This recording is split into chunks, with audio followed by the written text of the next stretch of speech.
Hello, and thank you for tuning into Kentucky Good Vibes. I'm your host, Dishayna Perkins, and today I have the pleasure of interviewing the very talented Vietnam veteran and semi-finalist of America's Got Talent, Mr. Robert Findley, and his beautiful daughter, Christy J. How are you all today? All right. Doing fine. How you doing? I'm pretty good. I'm pretty good. So, without further ado, who is Mr. Robert Findley? Oh, just a country boy that worked his way and prayed his way from the cotton field to a possibility of living in Beverly Hills. You really worked in the cotton fields? Really, I grew up in the cotton Really? field. I remember my first job. They were paying the adults 50 cents an hour, Oh, no. which was $4 a day for an 8-hour day. But the kids wasn't paying them 50 cents. They was paying them like 25 cents. But it was an extra, $2 to the family at the end of the day. And the reason my dad and mom took us because there were no daycares and we weren't old enough to be at home by ourselves.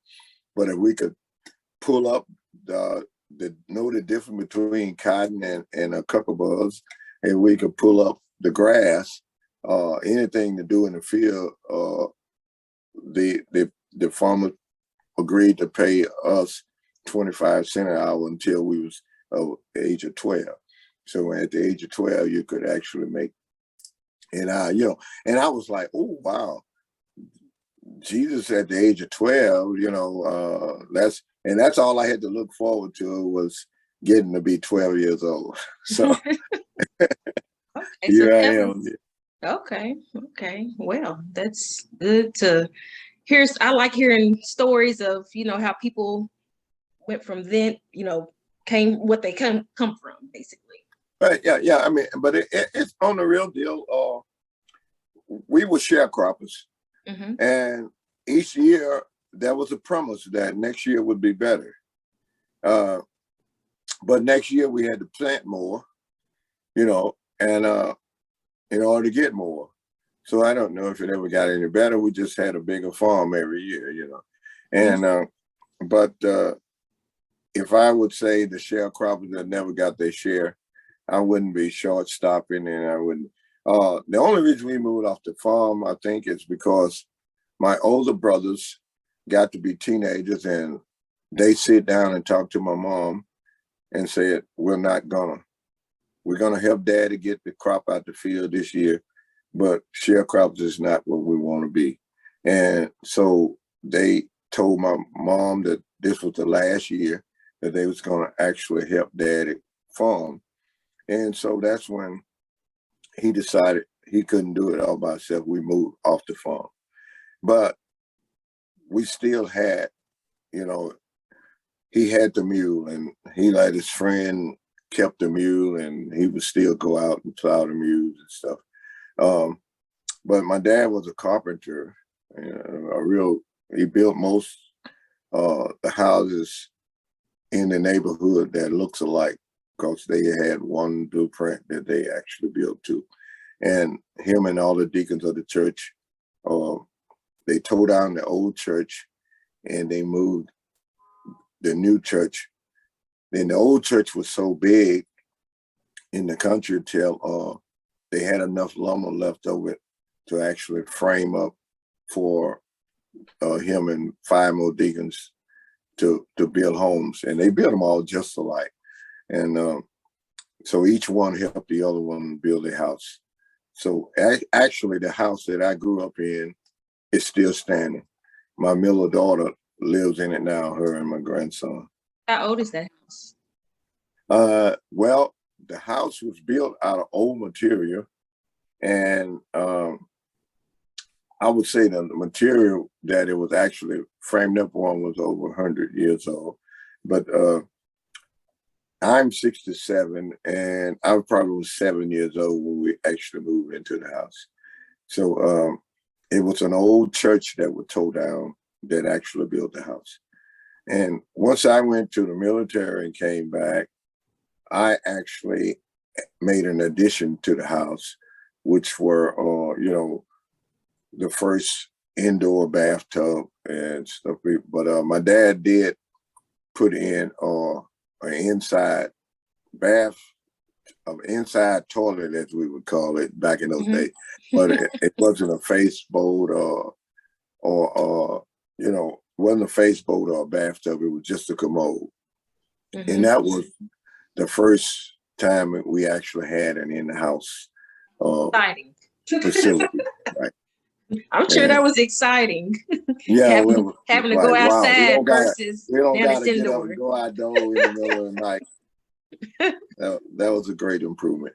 But when you look back down memory lane, and it gives you so much to be thankful for.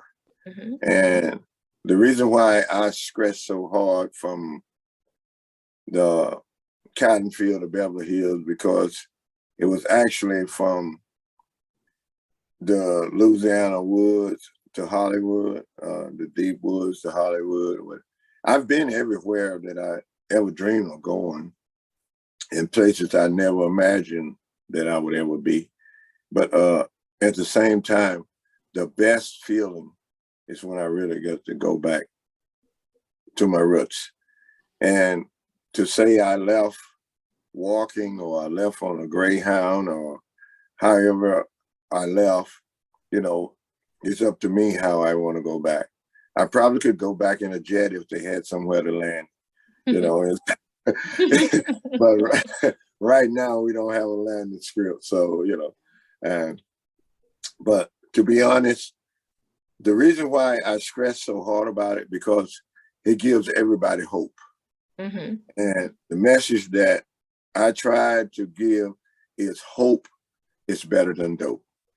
And the reason why that's so stressful to me is because everybody that I idolize and I wanted to become, everybody that I thought I wanted to be like, they either died or OD on street drugs or medical drugs. And it doesn't matter if the doctor gave it to you or you bought it from Slick Willie on the street.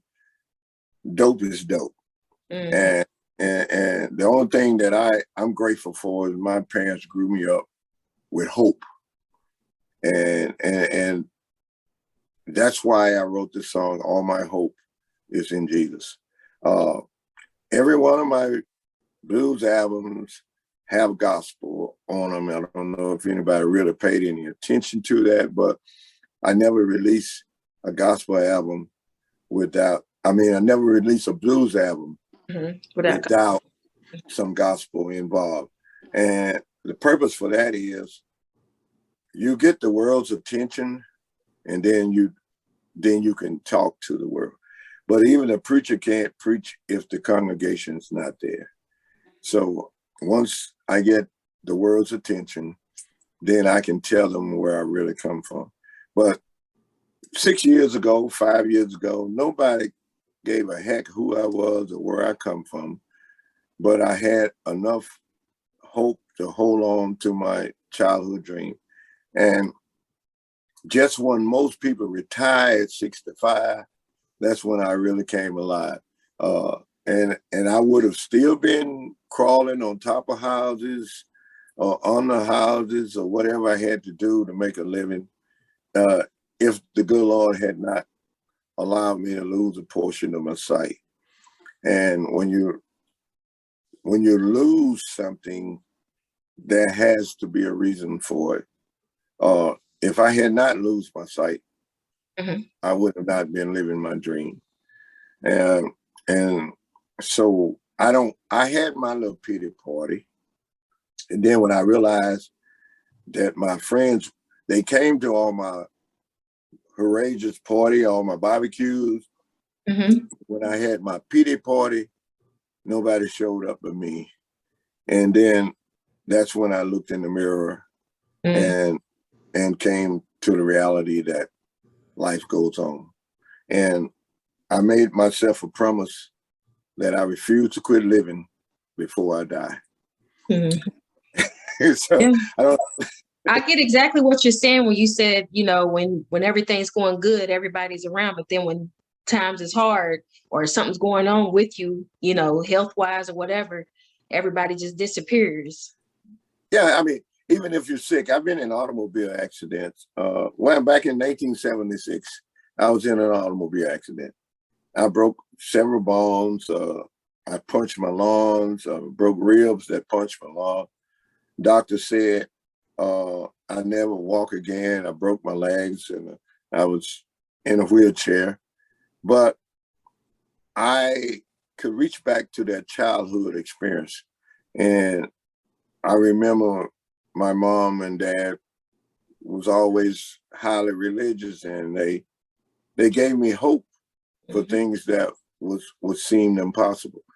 And I began to trust in that hope. And from that hope, I was able to get up and get out the wheelchair because I was too stubborn to be there, because I felt like I deserved a better life. And people look at me like I'm dancing like a crazy man, like a wild man. I seen your concert, you getting all down. Yeah. That's from a man that was told that he would probably never walk again. You tell him, doctor. Every time I dance, that's my testimony, you know. Yeah. But if I could say, my daughter, when she was 2 years old and just learning to talk, she never cared that much about talking, but she wanted to sing. And she would always come out when we was rehearsing and try to sing. So, and then when I give her the mic, then she just wanted to stand there and smile. So I'm like, okay, you're either gonna sing or you're gonna quit interrupting the rehearsal. So, come on, anime. So I made her sing. I got my belt and I got my little switch, and I say, "You either gonna sing or you're gonna quit coming out here." So at the age of 2, she was actually singing on the radio at a local radio station, KMAR.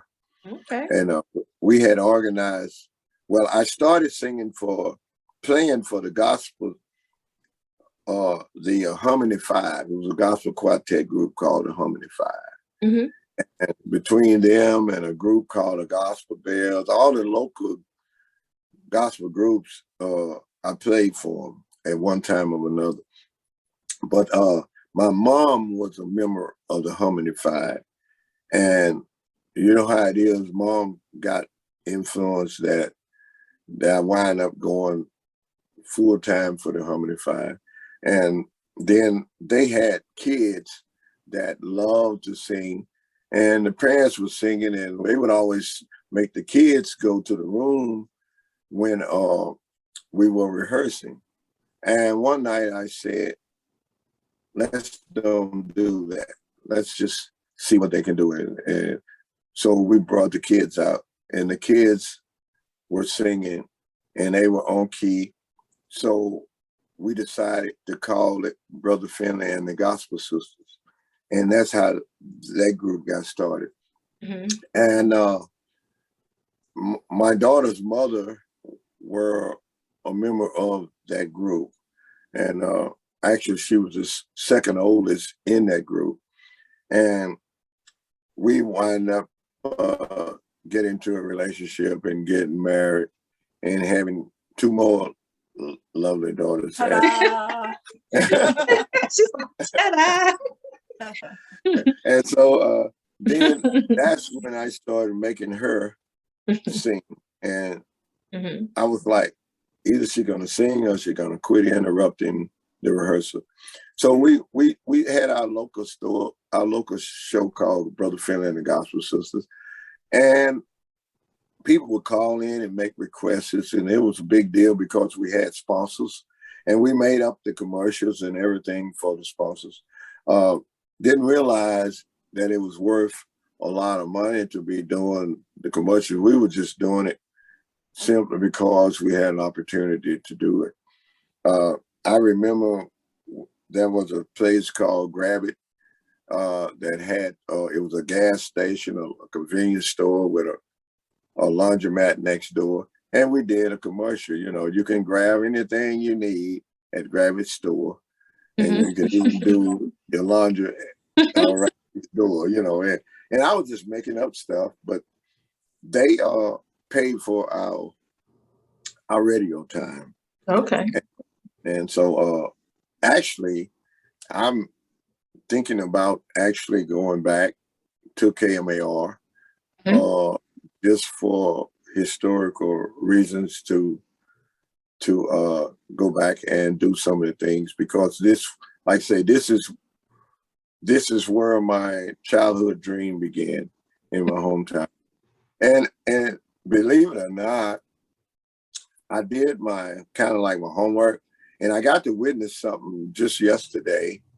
They did a thing called Bobby Rush Day in his hometown, and we were one of the guest artists there, and we got a chance to perform and and do photos with him. And it was the first one of many, hopefully, to come. But he was doing a benefit for the Boys and Girls Club.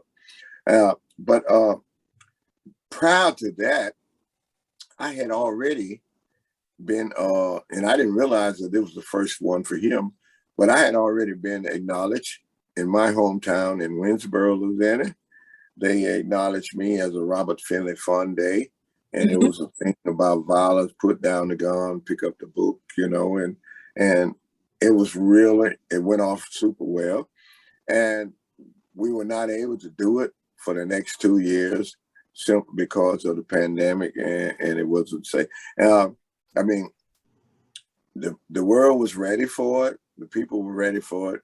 But if you really love your community and and your upbringing, that would be selfish for me to do it just because I could do it if it was endangering the lives of my classmates and their children and grandchildren.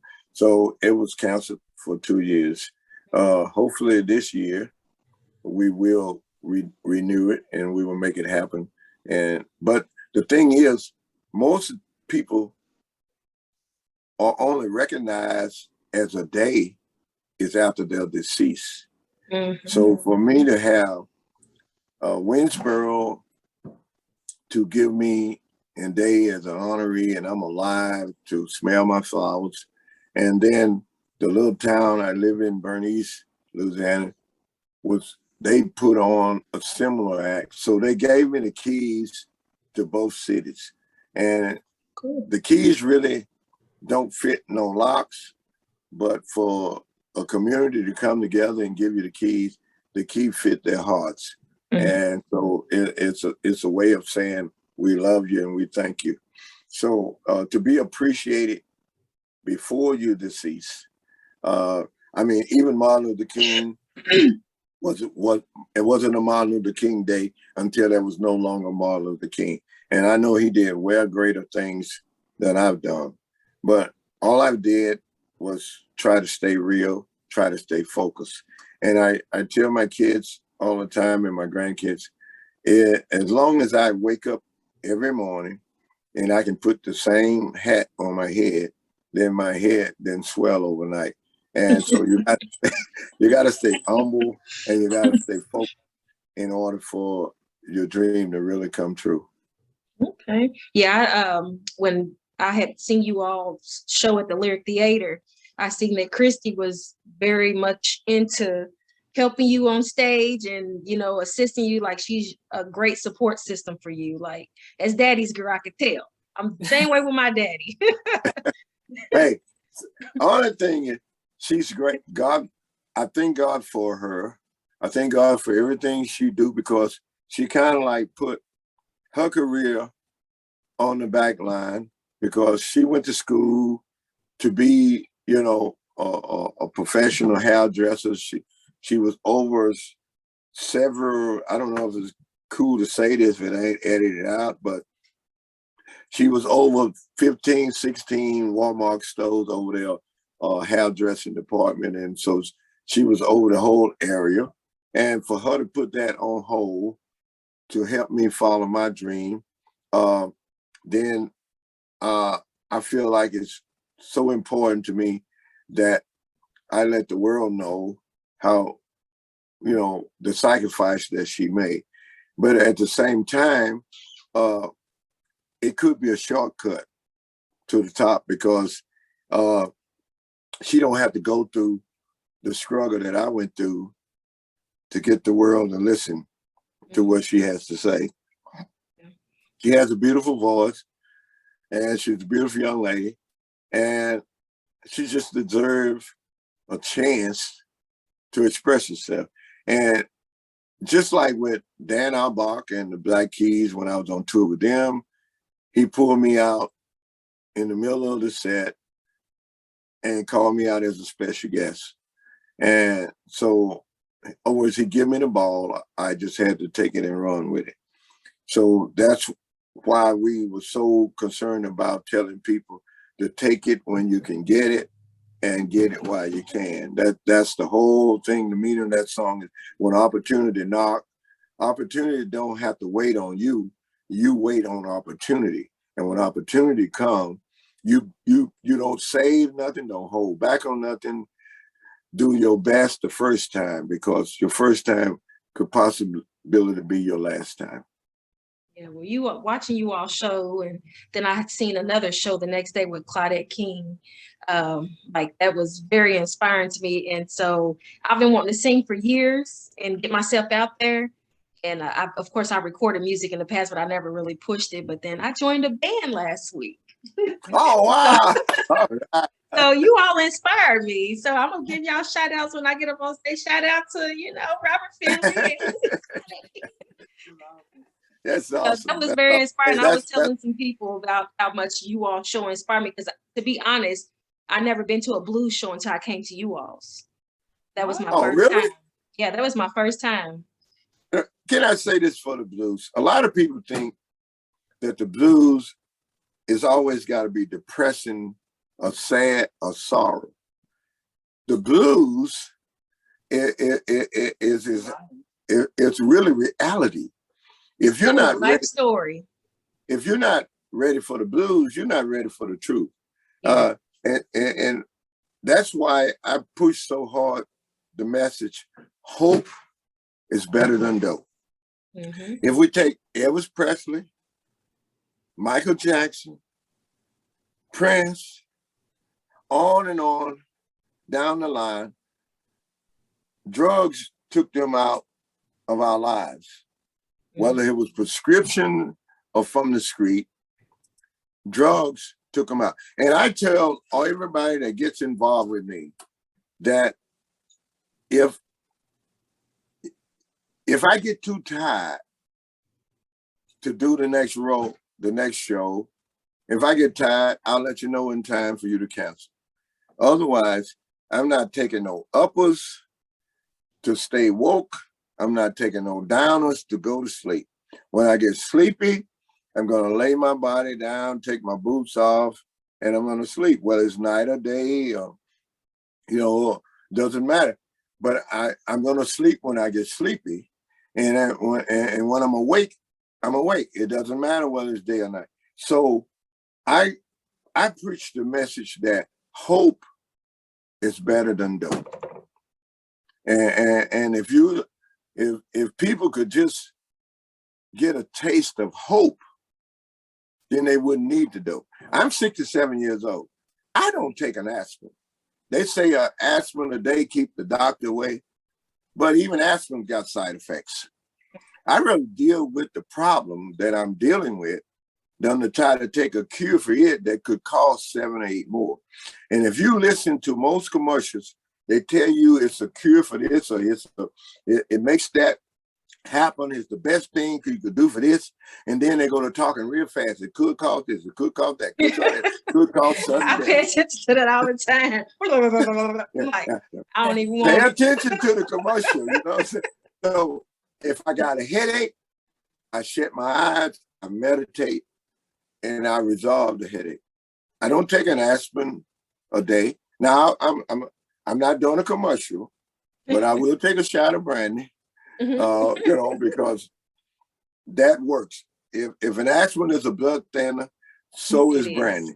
Yeah. So why can't I choose which one I take? I know the side effects to the brandy.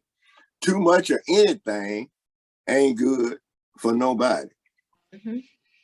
Yeah. Too much money will run you crazy if you don't, conduct it and manage it right.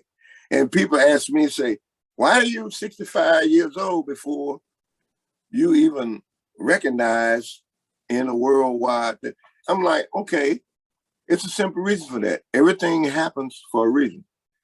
30 years ago, I wasn't mentally prepared to deal with this success. So 30 years ago, I would have bought the fastest car, and I probably would have missed a turn and a curve, or I'd have been kicking it with my buddies and not realize the curve was coming. It could have, so many things could have happened to me. But now at this age, and I have struggled and I have lived a hard life, you never know how it feels, how blessed you are to be rich unless you once been poor. You never appreciate your health until you're sick. Even my blindness, I took my sight for granted. But when I lost it, then that's when I really had to depend on somebody for everything.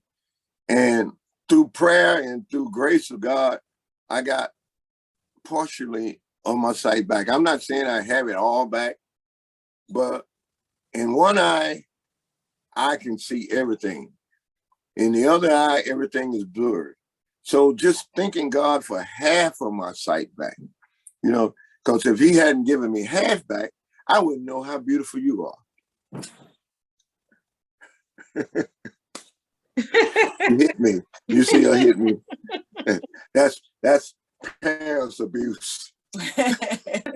Do they have a law against that? Look, the fine print. Fine print. So Christy, tell me about you. Like how is it being beside your dad and performing and getting to travel and be his sight and his helping hand? Oh, it's an amazing feeling. I was so excited when I got a chance to do that, and when the opportunity came, and I prayed about it, and the things that I was, my career was important to me, but my father's also more important, because if it wasn't for him, it wouldn't have been on me. So I felt like I listened to his music. I'm like his number one fan. So, and I believe where it was going to take us. So I was like, hey, this is a once in a lifetime chance. And I've been, practically everywhere with them, even traveling overseas. I never had a passport before. I had to get a passport to go to the Caribbean islands, and I've never been there. Like, so his career is taking him so many places, and by me being his eyes and his guidance, I get to see what he can't see, and I'm enjoying it. And then, just the fact that he even putting me out there and letting me sing, giving me a little debut and letting him sing, it's like unreal right now. So I'm used to background singing, and I was comfortable in the background, but it's like he said, it's time to sometimes step up. He's like leading the way, and which I very much appreciate that. So I love it. And even though he is a headache at times, so Well, I could honestly say, like I said before, y'all look just alike, y'all smell just alike. It's like the genes that's your daddy. Yeah, he could not deny you. And if it's so funny, like in the middle of his show, he's singing songs like AJ nothing but a number. Don't mean a thing and everything. Yeah. And I'm up there dancing and everything. Everybody looking at me like, oh, that must be his woman. I ain't gonna lie, I look like. And I said, nah, that's his daughter. I looked at your eyes connect with the audience, and you looked at him, and then you looked at everybody, and everybody was just like, okay, we'll just wait and see what he said. You're like, yeah, say something. Even if I was his woman, say something. Yeah, like Daddy, you can't be telling them. You gotta let them know who I am before we even say so many things. Cause it's a lot. I could be getting a lot of drinks after the show, but they walk out like, I don't want to say nothing to her. But that's why I was a woman. I'm like, no. That worked both ways, baby. Yeah. So I had to stop and tell them that's my daughter, because the young ladies in the audience would think there's no hope. So I'm like, okay, this is my daughter. And besides, she too old for me anyway. Yeah, you got to she's a grandma. We in our 40s. She made me a great granddad. So hey, she's too old for me, you know. But it comes together to say that my kids, her kids, which my grandkids, I bought them drums when they were 4 years old. Yes. And now they're playing for their hometown church. And at the age of, I think at the age of 13 or something, one of my grandsons became the minister of music for the entire church. And so now at the age of 17, they're playing, he plays any instrument that we put before him. His twin brother plays the bass and the drums. My granddaughter, she can imitate anybody that she wanted to, whether it was Mahalia Jackson or Aretha Franklin. She can sound just like them. But my motto to her were, baby, it's good that you can do all them, but the most important thing is you need to just be you, because you can imitate them, but you can be the only real you. And so even though I imitated everybody else, I found my career came together when I quit trying to be everybody else and just started to be myself. And that's the message, that because in everybody's soul, there is a spirit that, just like we have DNA. I mean, it's just that simple. As crowded as New York City is, I can spit on the sidewalk, and if they wanted to, they could zoom in on it and they could tell who spit it on the sidewalk, because there will never be another Robert Findley. There would be, there would be kids, there would be grandkids, but there will only be Robert Findley. When I leave this world, I'm taking my DNA with me. I'm taking my fingerprints with me. You know what I'm saying? I might leave some similarities, but if everybody would realize that there's only one of you, and you're going to be the only one of you, and for some reason, somehow, the good Lord Almighty fixed it so nobody else can be you. They can imitate you, they can pretend to be you, but when they come down to it, you, the only one, can be you. And that's why it's so important that you be all you can be, so that you can be an inspiration to generations to come. So I got a 2-year-old great-grandson. He has his own piano. He has his own drums. He has his own congos. And as soon as he figure out how to blow a trombone, I'll buy him one of them, because I need to get all I can get out of him to be the originality. Be yourself. You can imitate anybody else, but you'll never be recognized till you be yourself. Exactly. So what would you say has been the biggest highlight of your career, or the most memorable moment that you can, I would really, to be honest, I have been to France, I've been to Germany, I've been to Spain, but I never had an opportunity to be all over the world at one time.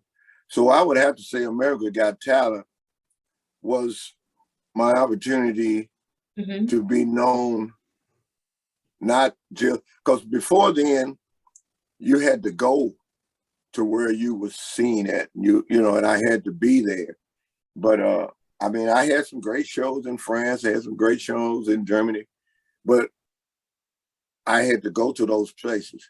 But on America Got Talent was an opportunity to be known all over the world at the same time, and I didn't have to go. And so then we started getting fan mail from foreign countries, and things started happening that and people were saying, I remember you when you was in France. I remember. And see, my daughter, that's her department to keep up with what the fans are saying. And she's never given me a report to where we got anything negative from the fans. Everybody, everywhere we went, whether it was in the US or in the Caribbean island, wherever, they was always just wanting more of what we were given. So I got a chance to do my first album. Let me go back to say that, with Fat Possum Records. And believe it or not, they introduced me to Dan Auerbach with the Black Keys, which I did my last two albums. Mm-hmm. And the last album was on hold for actually 2 years because of the pandemic. But when it did come out, in less than 30 days, it made number 2 on the Billboard. And who would think that anyone would care about where this poor little country boy came from? My life didn't matter before I got a chance to display my talent. So people say use it or lose it. I had so many people say they give up. I used to do this. I used to do that. Mm-hmm. Used to don't count. You have to follow your dream to the end. Even though with all this stuff that's happening, I mean, I'm a poor black man that live in a little hick town. I actually live in a town right now with 1,600 people population. So that means everybody in town know me. And I could leave and I could move to the big city, but I couldn't do the things that I do in this little town. I mean, I could sleep on my porch, I mean, yeah. I won't have no clothes on when I wake up. Everything be gone. I mean, baby, my my friends may come by and blow their horn, wake me up, and tell me, you need to go in the house, but I just, wherever I fall asleep in my yard or whatever, if the mosquitoes don't take me away, I don't have to worry about, the riding and the neighbor. And so, but at the same time, living in a small town, you can survive off a small amount of money. Yeah. If I go and I make, just say, if I do a gig for $20,000, $30,000, at the cost of living in the city, it wouldn't last me but 20 or 30 days. So I had to have another gig. But at home, in a small town, I can live the life of a rich and famous, even though I'm broke. Mm-hmm. But $20,000 in a small town will pay bills. You can pay your bills for the year. I'd be like, my electric's not going to be on. I'm going to pump water. I'm going to pump bottles of water. I'm going to boil water since my electric's on. So I came to this town and I remember when I came here 35 years ago, I was in a Cougar, an old model Cougar. It was a 60-something model. I don't remember what it was, but it got me here and quit on me before I could leave here, because one day I got ready to go up a steep hill and it wouldn't make it up the hill. So like an old man told me, say, you'll get enough money to come here, but you'll never get enough to leave. And it was, it's supposed to have been a joke, but in reality, here I am 35 years later, and I'm still here. I mean, I could afford to go probably anywhere I wanted to, but I don't think I would be appreciated as much as I do. So now I got 4 limousines sitting in my yard, but I chose to ride in my pickup truck because I don't want the limos to own me. I own the limos. Yeah. So for someone that has a dream and has no hope, then now I got to prove to them that if you follow your heart and you follow your dream, this is what you can have. You can have all things, but don't let things have you. So it's more important that you know who's in control. There's not 5 limo notes out there. You know, I got all of them paid for. I got the Tyler. The only thing that probably ain't paid for on 1 or 2 of them is the rims. And I don't need the rims because I kept the old tires, but the rims are because when I drive by the teenagers and the young people, I want to try to bling bling the way they want to bling. But for me, I'm satisfied riding in my truck because if I need to haul something, I haul it. If I need to pick it, if I see something I want, I pick it up. But never forget where you come from. That's the most important part. If you remember where you come from, then you'll be thankful to where you are. But never be satisfied. Because winners don't quit and quitters don't win. So now I'm not, even though I got 4 or 5 limousines sitting in the yard, I'm not satisfied. And not saying I'm not grateful, but I'm not satisfied. Because if you're satisfied, then you have nothing to hope for. So anytime you accomplish one goal, reach for another. You got to have a bigger goal to keep life interesting. So when people say, well, I just want to work till I retire, then when they retire, it ain't long before they die because they don't have nothing else they want to do. They don't made it to retirement and they sit back on the couch and they watch soap operas until the day they die, you know. And next thing you know, but I have performed from preschool to college, preschool all through elementary, you know, to college, to the nursing home. And all of these people in all ages, they still have hope. In the nursing home, a lot of them had given up. And I have went to nursing home and started singing them old time blues, stuff that I knew they heard when they were young. Pop their head up, don't they? And they jump up and try to dance. And the nurse told me at the nursing, she said, I didn't know she could walk. But she's up. So they started actually paying me to come to the nursing home, which I really didn't charge them, but they started paying me to come just so as a therapy because I knew how to make the senior citizens go back down memory lane. And that's what I had told some people. I was like, I would love to start in a nursing home because I used to work at a assisted living home. And it's like they enjoyed your company because a lot of the family basically once, like you said earlier in the interview, once they got sick or once they wasn't able to be mobile and do things, they just basically sent them there. And they hadn't seen their family in a year or 2 years, or, you know, one of them, she only had a son and she said her husband passed. And she said, my son, I ain't seen him in years. It's just me. I was like, wow.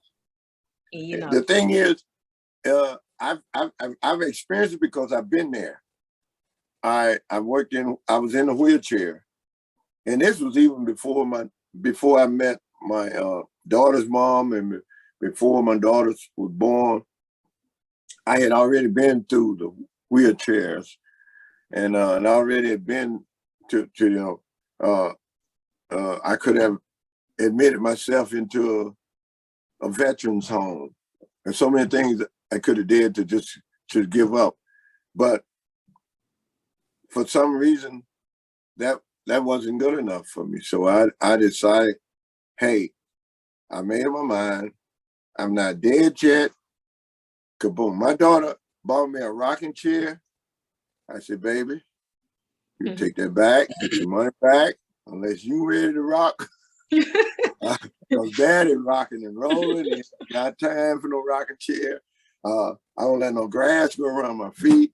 I refuse to quit living before the day I die. And, that's just my motto. And so many elderly people have walked up to me and asked me to take photos, and they buy my records and they want me to autograph. And they say I give them hope. And so many people say, well, you know what? I'm gonna try this again. And so many young people say, I need my dad to hear you. I need my granddad to hear you, because he don't want to do nothing no more. There is so much to do. And there's so much, even at the age of 67, there's so much I haven't seen. I've been a lot of places, I've seen a lot of things, but I haven't seen it all. And at the end of this journey, I got other hopes. I want to see them pearly gates. I mean, I'm not saying I'm going to walk on the streets of gold and think none of it. I'd probably be picking up little gold rocks, putting them in my pocket, because I never had that before. They might kick me out of heaven for picking up the rocks.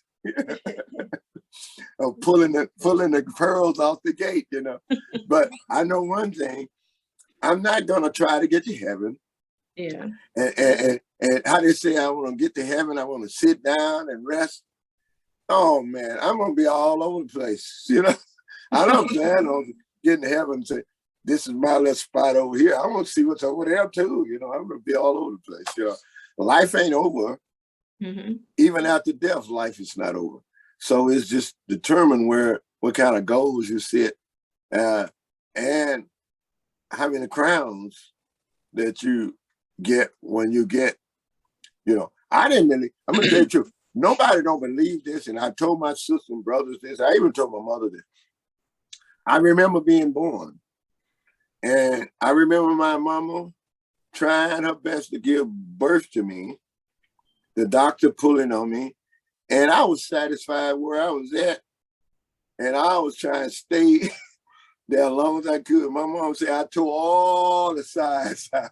Can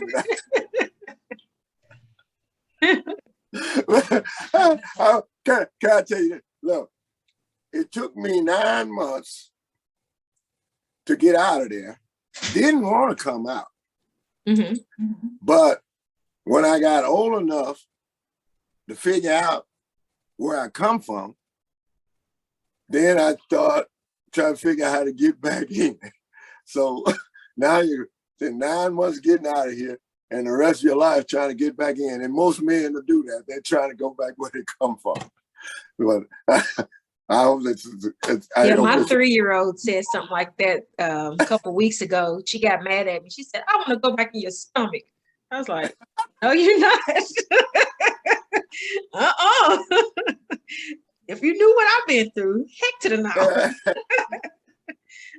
no. Look, give my daughter the final words if you don't mind, because she's not gonna say anything unless I was about to get to her. I was about to ask her, because he just talk. I'll sit back here and smile. I was about to ask you, Christy, what is your ultimate goal like with your singing career?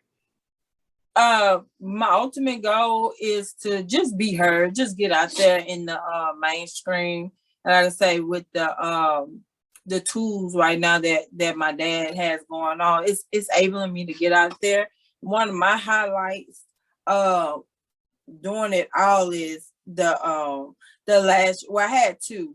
The last show in Nashville, hearing the crowd, you know, cheering you on, that make you feel like, hey, I did good. And when we did the show in Homer, when they acknowledged Mr. Bobby Rush, as soon as we got off stage, a little boy, he wasn't I would say about 4 or 5 years old. He just ran and just grabbed my daddy by the leg and just started hugging. And I'm like, this is not it, boy. You need to move out. This is my dad. So it's like the fact that I have to share him with the whole world, and you know, he's a great dad. So I mean, that's one of my biggest highlights. But I'm planning on going further, like you said. I'm really living out my childhood dream because his mom, she collected dolls when I was little, and I stayed with her a lot. And I used to line her dolls up in the bed and sing to them. The dolls couldn't tell me I couldn't sing. They couldn't get up and walk away. So it's like I was been practicing all this time and just singing with family and stuff. So I feel like I'm ready. And I'm very blessed to have that opportunity, and I'm not going to take it for granted. So that's like one of my biggest highlights right there, just to seeing the joy on everyone's face when you get off stage. Like, and everybody say, you're such a good daughter. I'm like, yay. But, you know, most people say to see family come together, because I got friends and that them and their daughters don't speak, and I got friends where they got kids that don't talk to each other, and the motive is family. When she were really just traveling with me and had no opportunity to perform with me, just getting me there, and we was on America Got Talent, and they were looking for background singers. And I told the producer, I said, look, I say, you don't need to look for background singers. I say, my daughter can hit any note that you get before her. And so they pulled some strings and they got her to allow her to sing on the America Got Talent. Yeah, on the semifinal. It was my first debut. I'm like, and my kids, everybody at home, they were like screaming and hollering, oh my God, Mama on TV. I'm like, okay. And so when we got back to the studio, then I talked to the producers. I say, I don't have to tell you that my daughter can sing background. I say, because you already seen it on national TV. And so like, so now we're out of looking for background singers for the next album. And so they actually allowed her to sing background on the album. And she did all of the voices. They was like, what does she sing? She sings soprano, she sings all of bass, or she sings tenor, what do you sing? I say, she sings what you want to hear. I say, give her the note and let her sing it. So she would sing the tenor on one, then she would go back and do the alto on it. And they allowed her to do the entire album. Pat Doan were assisting her on but he was like one of these guys that been in Nashville probably since it's been in Nashville. And he was like willing to step back and let her explore her talent. So even the part he was singing on the album, he back and told her to do his part too. So the thing were being in the right place at the right time. There are so many people that are gifted and have great talent, but they haven't had an opportunity to present them. And sometimes people give up just before the opportunity comes. So the thing is, whether you're singing in the choir or you're singing background on R&B or whatever you're doing, you don't stop. You just, and you can't let the fact that somebody else gets to do this song and you think you can do it better but they letting them do, because that's going to be, whether you're in the church or the club, there's going to be people going to know people, and they're going to be able to pull strings and get people. But if you stay humble and you stay focused, your opportunity will come. And like getting from the cotton field to Beverly Hills was done by hope, not by drugs, not by dope, by hope. So if you could ever get young people that if you want to live a better life, you want a better feeling, you have to look within yourself and put yourself. Nobody's going to put you on a pedestal. Nobody's going to push you up, because in this society, everybody's like crawfish in a bucket. Everybody's trying to get out first. So what you got to do is put yourself and believe in yourself, because everybody else believes in themselves just like you believe in yours.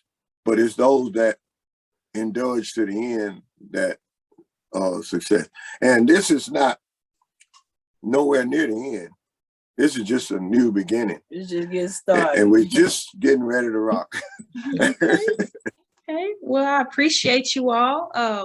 With that being said, we have to wrap it up. I have another interview after this. And I really enjoyed listening to your inspiring stories and inspiring words of wisdom, because I'm going to basically take a lot of that in, because a lot of the stuff you said, I was, wow, gosh, I didn't think of that. So, yeah, I'm stepping out with hope and everything with what I have going on, because for some reason, I'm always scared to get up on stage. I was like, if I get up on stage, I'll have it in me to get up there. But then when I get up there and I see the crowd, I'll probably be on the ground. Don't look at them. No, there is no crowd. There's you, yourself. How do you say, me, myself, and I, and all my hope. And one of the greatest things about, now, who would think it would be anything good about being blind? But if I can't see your face, I don't know if you're frowning or not. I don't know if you really, but I feed off of the reaction of the crowd. What they say during the song doesn't matter, but at the end of the song, sometimes the crowd really loves you, but they're caught in a state of shock and they don't know how to express it. So they just listen. And then when you finish, that's when they show their gratitude. And sometimes after the show, people, that's when the greatest part is walking out at the merch table and seeing a line of people that's already bought your album and waiting on your signature. That's more important than anything else that's going on stage, because that shows you that you connected to them. And when they want to take pictures and their kids want to take pictures and you got all ages, you have filled the generation gap. And when you can get grandma and grandbaby to dance to the same music, you have filled the generation gap. And that's what the future need is, for families to be able to come together, go somewhere together, and everybody have fun. Yeah, absolutely. Okay, well, thank you once again for interviewing with me here at Kentucky Good Vibes. And is there a way that people can keep up with your music and any tours or anything you have going on, social media handles? Yeah, they can follow him on Instagram, Robert Findley Official. And they can also follow him on Facebook, Robert Findley Music, and also Twitter, Robert Findley Music, for more updates on upcoming shows and tour dates for the future. So, and they can buy the albums on Amazon and all that. Yeah. But most of all, they can participate in voting for the Grammy nominee, because I hadn't got my Grammy yet. Okay. And that's one more thing that, and even if I get it, I'm gonna want another one and another one and another one and another one. So I'm never gonna be satisfied. I say I refuse to quit living till the day I die. God bless you, darling. Well, thank you. Thank you so much. I appreciate you. All right. Bye-bye. All right. Bye-bye. Bye-bye.